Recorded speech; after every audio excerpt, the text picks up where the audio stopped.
ओम श्री गुरुवे नमः। ओम श्री पीताम्बराय नमः। साथियों, आप सभी का हमारे चैनल मृत्युंजय एस्ट्रो पर स्वागत है। हम सभी जानते हैं कि हम सनातनी हैं, लेकिन यह बहुत कम लोगों को पता है कि सनातनी होने का क्या मतलब है और सनातनी होने का विधान क्या है और हमको किस तरह से इस विधान का पालन करना चाहिए।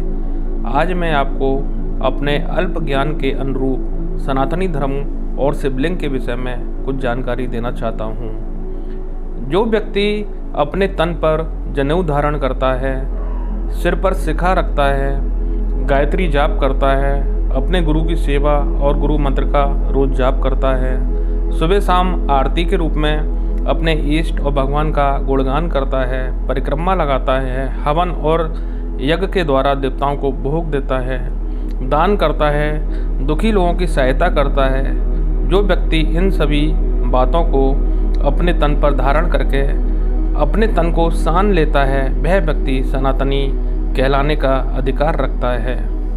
हमारे सनातनी धर्म में प्रमुख 3 देव हैं जिनके द्वारा इस पृथ्वी लोक को संचारित किया जाता है। उनमें से एक देव है महादेव, जिनकी पूजा अर्चना शिवलिंग के रूप में भी की जाती है।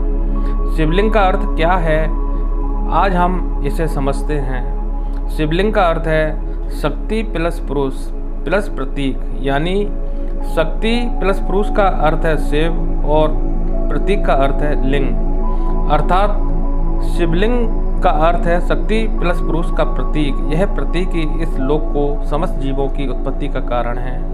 इस उत्पत्ति को प्रकृति के रूप में भी जाना जाता है। जिस प्रकार किसी भी पेड़ की उत्पत्ति के लिए भूमि प्लस बीज की आवश्यकता होती है, किसी भी इलेक्ट्रॉनिक मशीन चलाने के लिए अर्थ प्लस फेस की जरूरत होती है, उसी प्रकार समस्त जीवों की उत्पत्ति के लिए शक्ति प्लस पुरुष की आवश्यकता होती है, जिनको हम प्रकृति भी कहते हैं। आकाश, पृथ्वी, अग्नि, वायु और जल, यह सभी 5 तत्व प्रकृति की देन है। इन 5 तत्वों के द्वारा ही समस्त जीवों का जीवन है। इसे यह सिद्ध होता है कि हमारा जीवन इस प्रकृति स्वरूपा शिवलिंग के द्वारा ही संचारित है, इसलिए इनकी पूजा अर्चना करना सभी के लिए बहुत जरूरी है। अतः जिस जगह पर शिवलिंग होते हैं वहाँ नंदी क्यों होते हैं, प्रश्न यह है। इसका भी यह प्रमाण है कि महादेव जी के सभी गणों में नंदी ही महादेव जी के सबसे करीबी गण थे। नंदी महादेव जी के अंध भक्त थे। वह महादेव जी से बहुत प्रेम करते थे। वह अधिकतर महादेव जी की सेवा में ही रहते थे।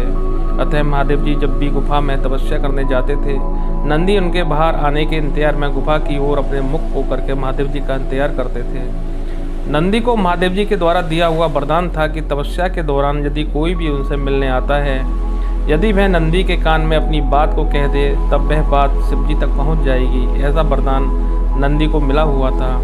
आज भी भक्तगण यदि नंदी के कान में अपनी बात कहते हैं तो वह महादेव जी तक जरूर पहुंचती है।